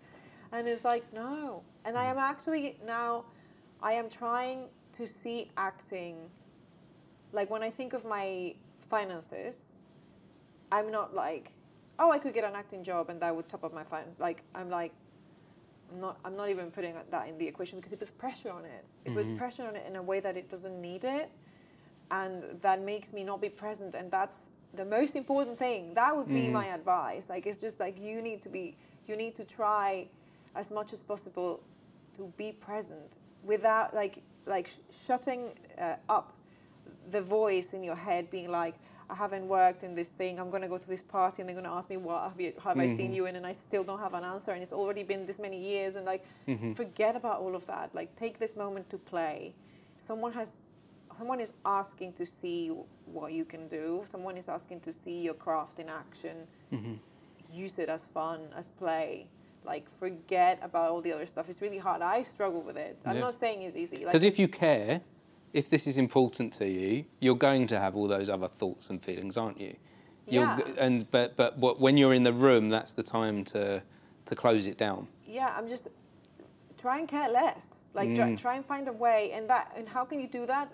Fill up your life with something else. Yeah, like that's really it has to be not everything, and that's why I love having my own projects and stuff, because then I can be like, the whole year that I was like, it was like a year and a half that I was developing the film and stuff. I felt so much more grounded, because I was like, yeah, I might not get this, but I have this. Yeah. Like, do you know what I mean? Like, this is coming up. This is coming up. So it's like I don't have to like grip at it that hard. And it's like dating, right? Like, if you show up in a room being like, I really need a boyfriend, it's like, that guy's gonna run a mile. Yeah, it's exactly you know, it's exactly it's not attractive. No. But you're like, yeah, you know, I want a partner, but you know, I love my life, and we'll see. So it's different. So I started this conversation saying I used to be an actor. I've had 2 acting jobs this year. Oh, that's cool. Congrats. And both of them I auditioned and got them from the audition. And I've had 3 acting jobs this year. What am I saying? But all 3 of those jobs have come about, and I haven't cared whether I've got them or not. I haven't, because I've got something else now, because acting isn't everything. I think I'm always going to enjoy acting. I'm always going to want to do it, and I want to be a storyteller. But if someone doesn't want me to be part of their project, that's not my problem. Yeah. I have completely found a way to let go. And in fact, one of the things that came to me this year, at the beginning of this year, I was going for a walk through the woods with my sister. It was in early January, and I said, I'm done. And I meant it. She said, how can you be done after like 20 years? And I'm like, oh, that's just it. It's 20 years, and I haven't got where I want to be. Yeah. So it's like full stop today.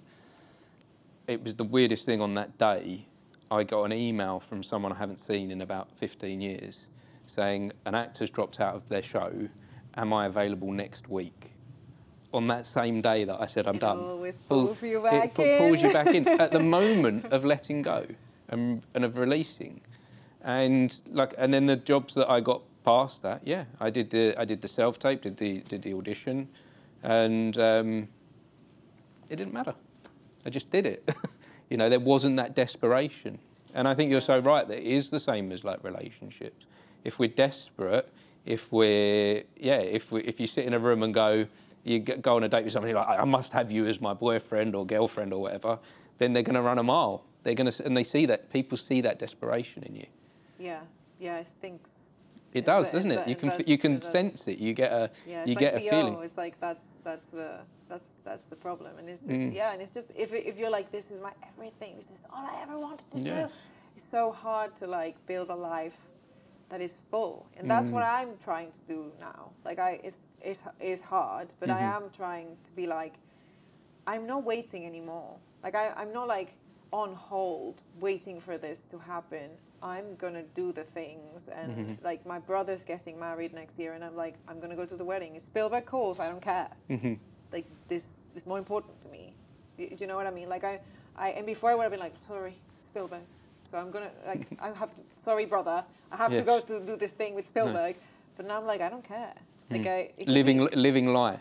Yeah. Having a full life. Yeah. The acting or it's the like pursuit. an extra, like a sprinkle on top, and not the everything that, because it would be different if I was actually doing it. And that's, do you know what I mean? Like if I was a jobbing actor that was like series regular, doing like 6 months here and then doing like a play on the off time, or like if that was my life, if I decide to prioritize that, then cool. Well, I'm doing it, right? But if you're not even doing it, no. and you're not living your life. And what makes you interesting as an actor, I think, does a lot of your life depends on that.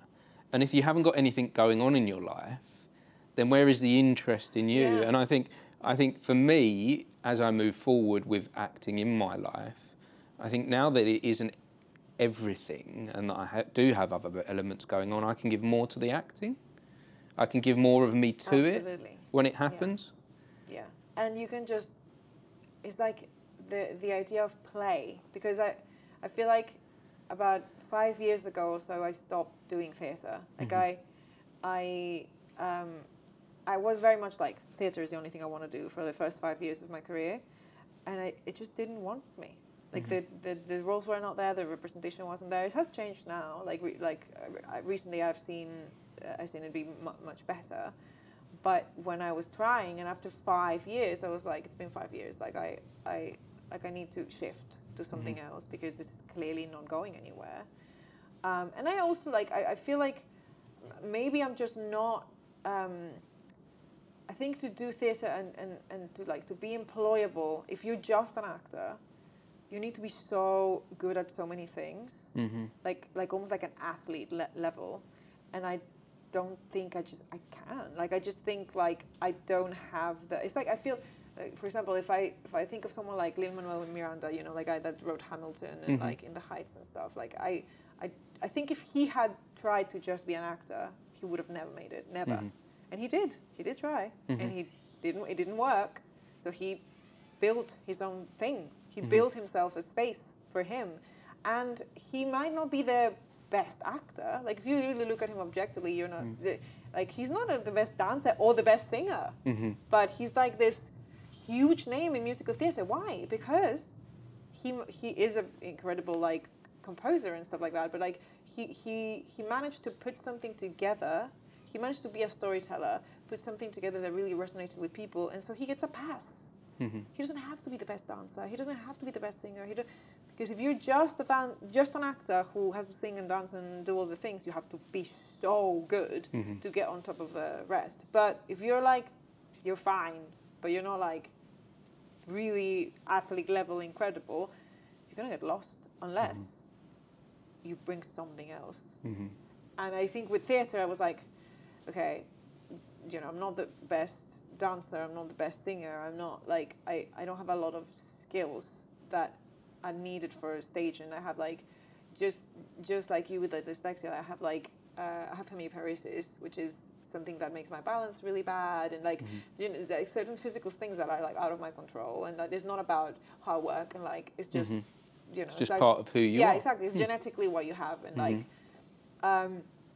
and so I was like, maybe film is a better fit, because you don't need to like be so physically incredible, and I do think it might suit me better. But what I wanted to say is that something I miss terribly about theatre is that you get a chance to play. You always get a chance to play, and I think in film you have to create it for yourself, like in the sense that in film everything feels so like if you're doing a self-tape, like you have to get it right, and you have to do this thing, and it has to be the right tone, and it has to be and it's just you don't have that same space that you do in theatre, where it's like you have a rehearsal and like you're trying things and you're like throwing things at the wall and just seeing what happens, and like you have this kind of like moments of exploration. Like obviously it depends who's directing you and stuff, but like more often than not, that's what it is, right? Like it's just joyful because it's play and you get to discover things with your castmates, and you get. Whereas you don't get that on film set so much, because the film set is a shorter period of time, isn't it? More condensed. And it's very constrained and it's very expensive and all that stuff. But like you can, when you're doing even like a self-tape, you can find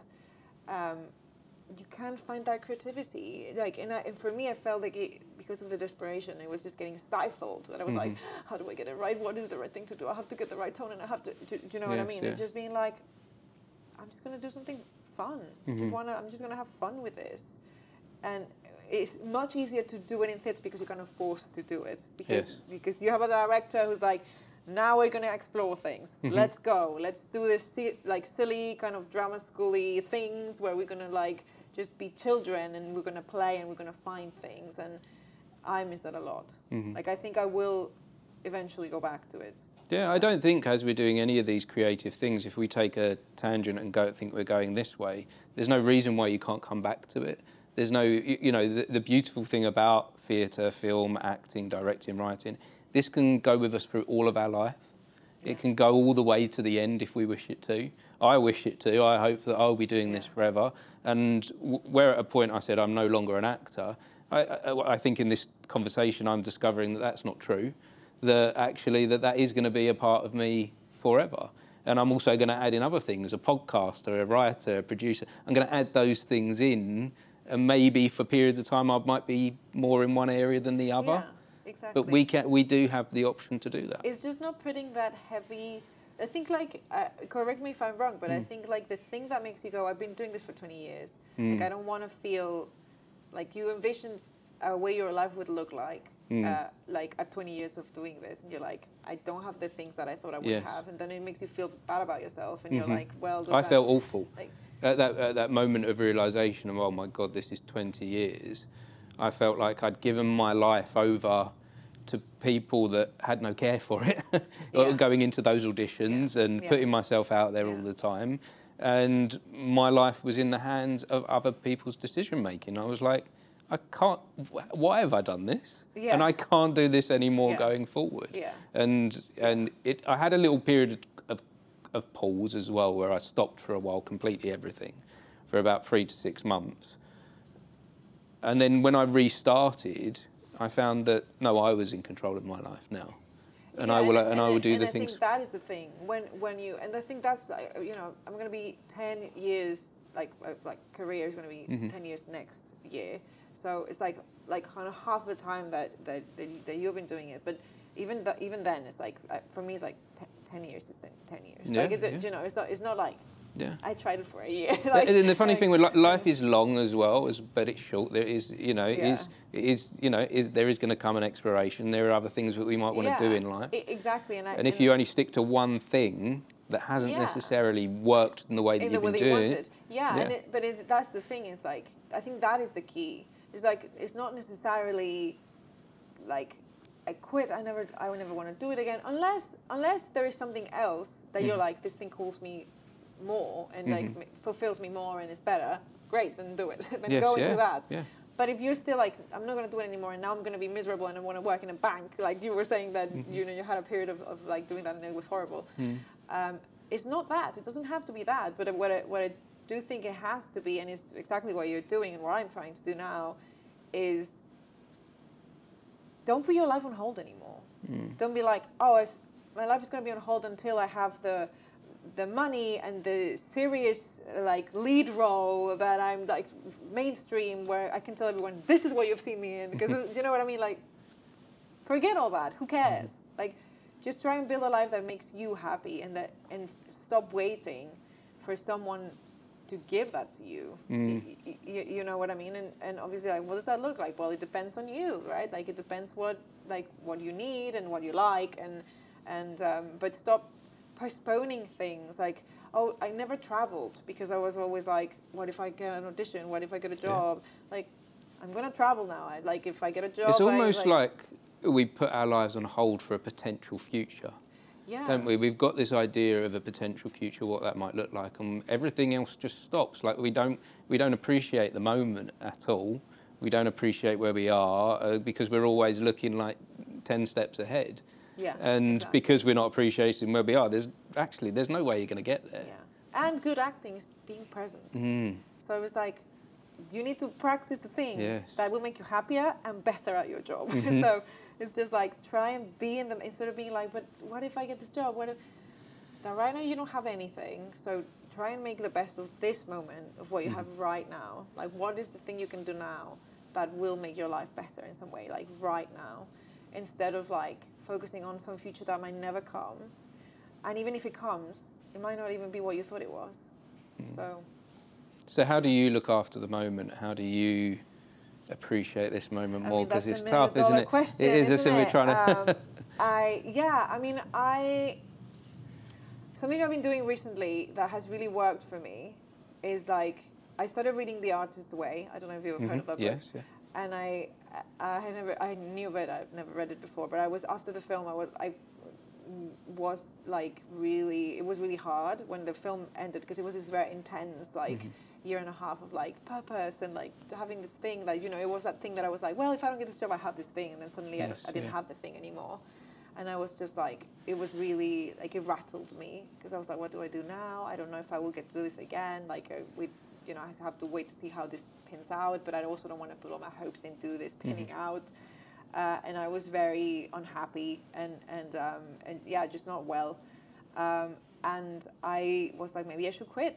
Just like you, I was like, maybe I should just like leave my agent, just like quit completely and do something else, but what?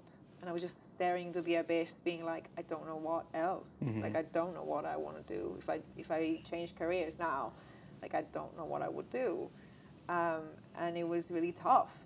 And I was like, I wish I had money to go on like a 10-day silent retreat where I could be like trying to like, you know, be with myself and find my new purpose. But I didn't have money for that, and I didn't do that. But I heard about this book, and I was like, oh, maybe I should try it, and maybe it will help me somehow. And it really did help me. I have been writing like morning pages for like 6 weeks now, like every single day. And I have had a lot of revelations through that, because it's like 45 minutes every morning. It's like the discipline of it, right? Like 45 minutes every morning of like getting those, like it takes about 45 minutes to write 3 pages. And it's just free writing. You just like write anything. And it has given me insights about what is it that I want and what is it that makes me happy. And so about 2 or 3 weeks ago, I was like, oh, I am actually really happy, like with what I'm doing right now. And like, because what my day looks like right now is like, I have a lot of time and freedom, and I don't have children, so like children take a lot of your time. Of course, yeah. And I have been working on the distribution for the film, and I am helping like develop a production company. And so I'm doing like maybe more admin-y things, or more like trying to get clients stuff. But that also feels good, because even though it's not like the best thing that I wish I was doing, but it feels good, because the way that my day is scheduled, I'm doing this, and because if we get these clients, then we'll have more money, and then if we have more money, we have money for projects, and so it kind of all feeds each other. And so I feel like, and then I have like my time to work on my projects, like the 5 projects I told you, like I'm developing. So like my day is full of this kind of like, and then in between that I exercise, or like, so I feel like I'm like, wow, like how lucky am I that I don't have to be working in a bank or a pub, or that I actually get to do that, and that I get to do this, and I get to get clients where I mostly do editing for this company, and I'm not even that good of an editor, but like they're training me, so I get to like,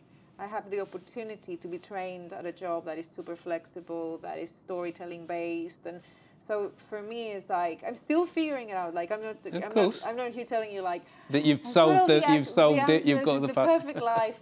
I'm still figuring it out. But it's like, I do kind of, I have to stop and be like, oh, actually this, right now, this is making me happy. It's making me happy that I have the time to go and like, I've been doing like a singing for fun class in like my borough because this is free and it's fun and I love singing actually.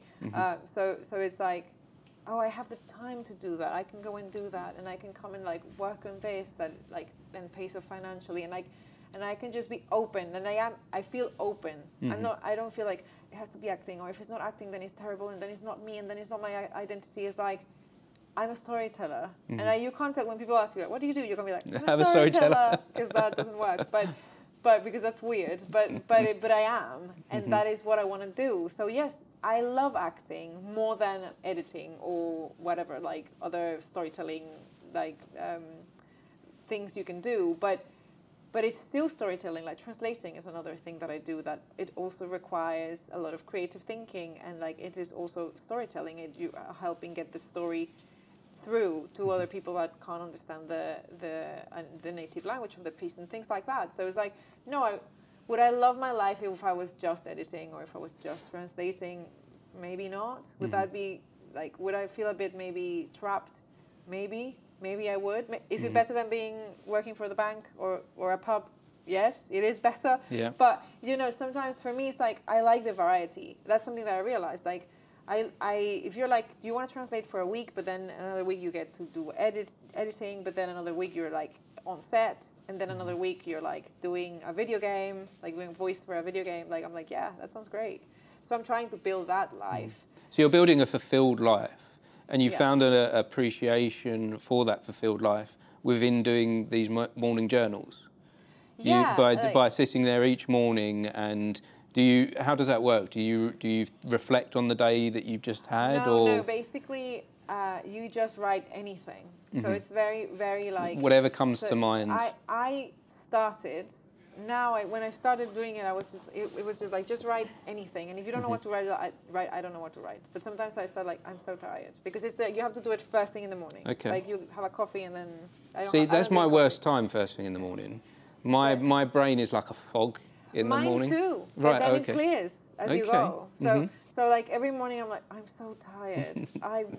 My night, like I had a terrible night's sleep. Like what's going on? I don't know why I'm so tired. And then another thought comes, right? Like, and then I don't know, I have to pay this bill, but I don't have enough money. Like, what am I going to do? Or like, and then you keep writing, and then. And does it help clear the fog then? Does it help clear? It wakes you up for the day. By the end of it, I feel great.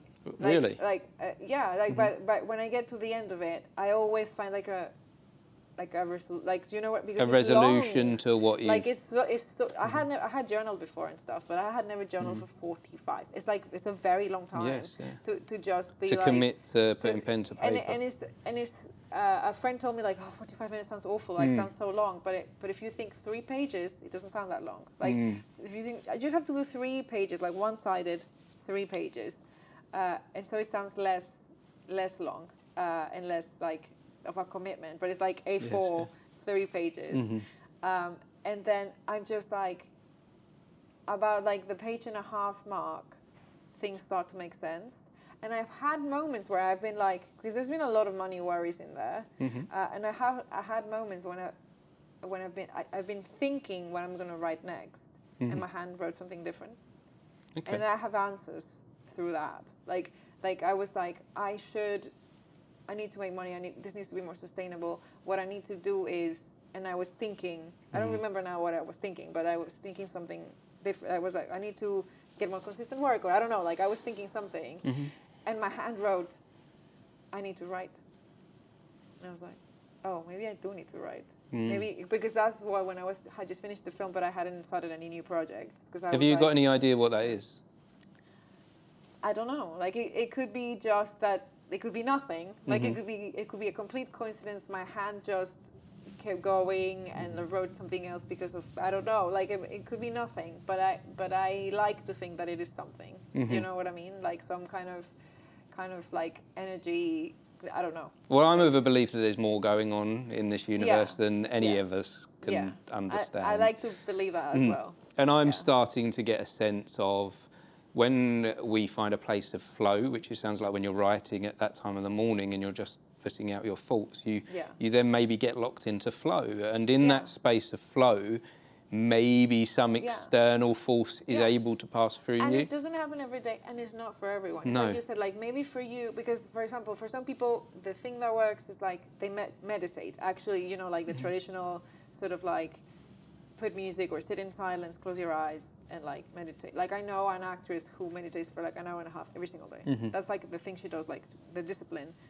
And that didn't work for me. Like I couldn't really. For me, this writing thing works because I think there's something about, because with meditation, when it's like, oh, I can't be thinking about stuff. I have to quiet my brain and bring my brain back to be.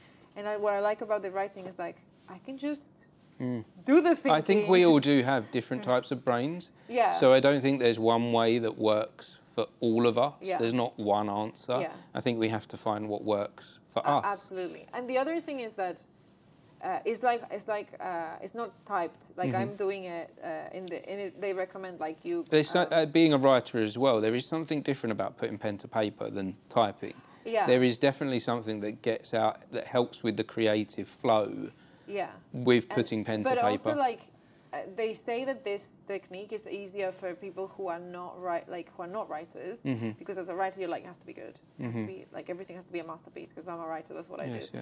And for me, obviously I am a writer, but this has been like, it's not even spelled correctly. Like, you know what I mean? Like you're not doing it to share. You're doing this for you. Yeah, I'm not even doing it to reread it. Like I am. Sometimes I do, because if there's like some insight that I'm like, oh, this is good. Like I should try this. And I actually started because it works so well for me that I actually started implementing it into how I create work. In the sense that, for example, like if I'm gonna if I have an idea, that is just like, oh, there is a woman that she's a psychologist, and then a patient comes in and like says something, whatever, like like a half-baked idea that doesn't like it's like nothing yet. It's just like a seed of an idea. Maybe you have a character or something, but you don't really have a story. What I do is like, I was like, does this have legs? Should I like dedicate a year of my life for this thing? How do I know?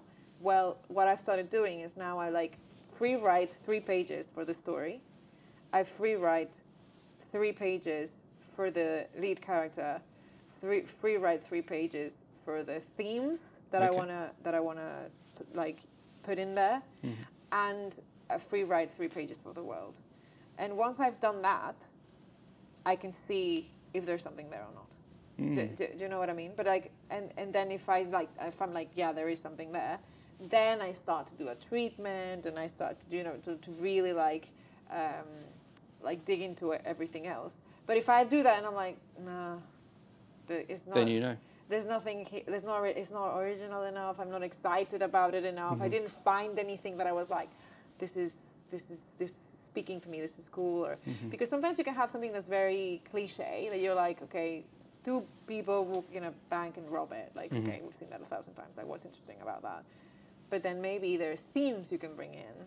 It's like, what's this horror movie, like Get Out, I think? Do you know which one I mean? Like, there's this horror movie. I'm not a horror fan, but my partner is. There's this movie. It's like a horror film, but it's about like this black guy who has, I think his girlfriend is white, and then he's going to meet. Yes, her parents. I do know it. Yes, I do know it. Sorry, yes, I do. And like, the thing that's and really... they hypnotise him, don't they? Yeah, exactly. The thing that's really good about like that's really like fresh about that movie is none of the setup. Like all of the things we're like, I've seen this before, but it is the element of like what is going on with like the race, like the white people and like black people and the experience that he's having in that place, and like the twist. I don't want to spoil it for anyone, but like that's the bit that made that movie fresh and like incredible. That the creators brought a different perspective to it. So it's like, okay, this is a cliche premise, like 2 people that come in and rob a bank. But what can you bring to it that will make it like more like fresh. And you're able to find this within this free writing, Sometimes within this I'm moral not, journey. Yeah. Right? Like sometimes I go into that. Because this is a problem that I have. I have so many ideas, and but which one? And it's and I start and I write a page or something, and then I come to like a full stop, and I don't go any. It doesn't move forward any further. Yeah. But this sounds like a great. I would recommend trying that, because when I had a project I'm working on right now. I had the idea, and I started I did like for example, okay, I'm gonna do like a paragraph, I'm gonna try and do like a log line, and I was like, I can't, I don't know, I'm so blocked, and when I was just like, it doesn't have to be good, we're just gonna write, and it could be terrible, and it's fine. It just takes the pressure off, and then you can see what you can find, and if after doing those 4 things that I did, because you would be kind of doing about 3 to 4 hours of work, and you don't have to do it. Don't do it on the same day. Do it on different days.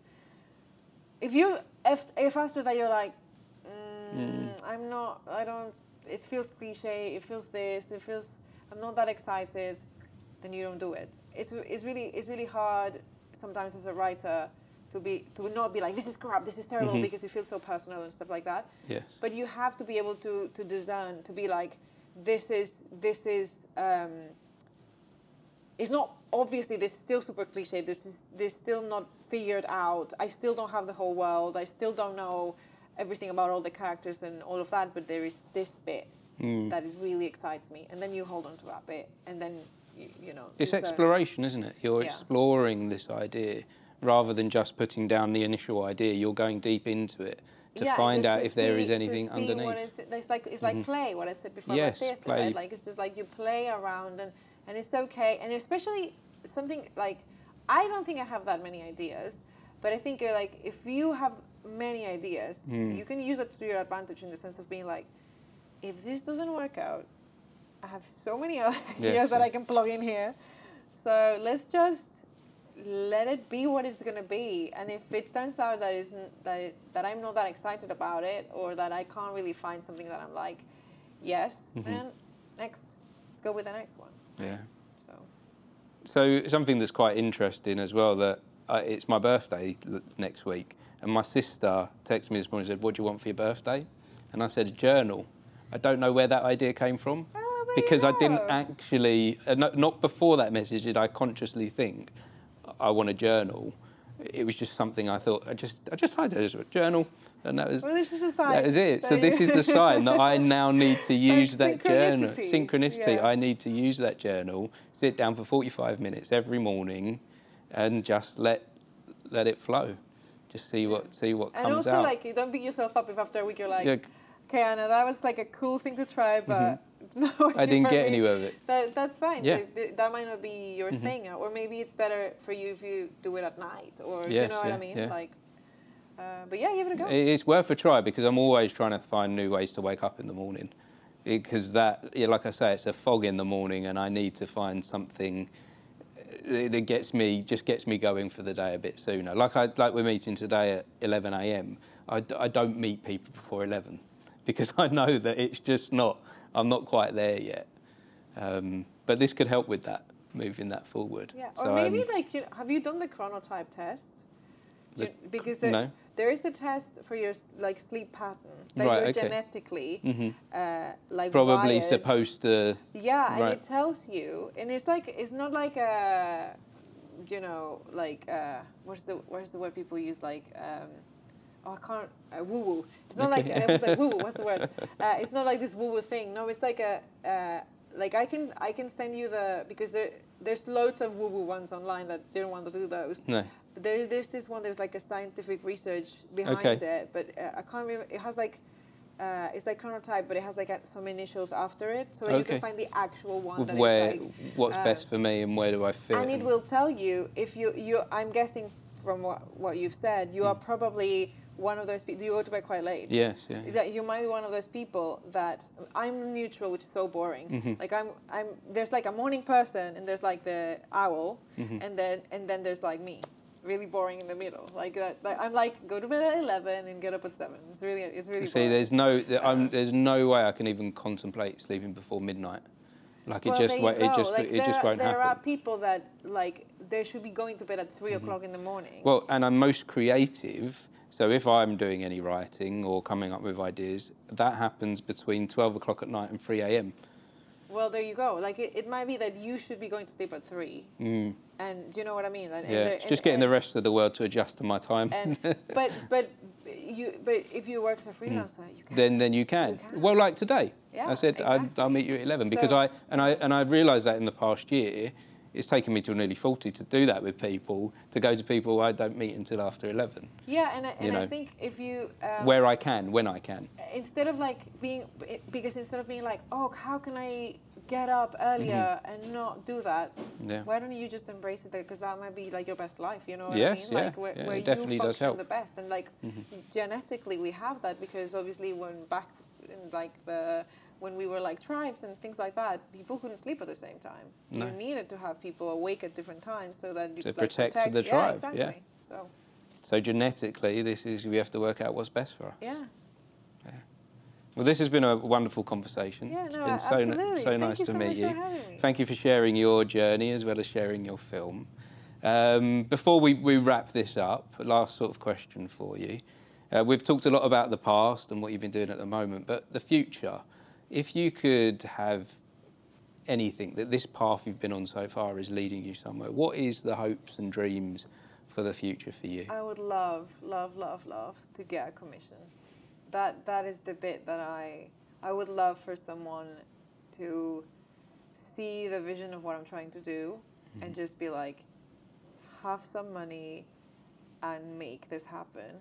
And for me to be able to replicate what I did for the film, but better, in the sense that I could pay people better, that I could have more support for my team, for myself, and just be able to create stories that hopefully will make people feel seen. That is the bit that really, when people come to me, and sometimes it doesn't have to be something that big, like it's like I performed a poem at a open mic and someone goes, oh my God, I felt really seen by that. It's like, this is why I do it. So if I'm thinking like about the ultimate dream, to be the showrunner of my own show that I get to be an actor in, and someone trusts me with their money, that would be it. That would be the dream. But we'll see. Well, I think if you keep doing the things that you're doing, if you keep living your life for you and not waiting for others, I can see you keep moving forward in that direction.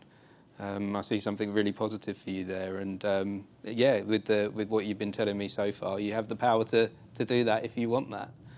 So thank you very much for sharing, Anna. Thank you. And if anyone has been watching or listening to this conversation, thank you for joining us. Thanks again. Absolutely. Thank you. Thank you.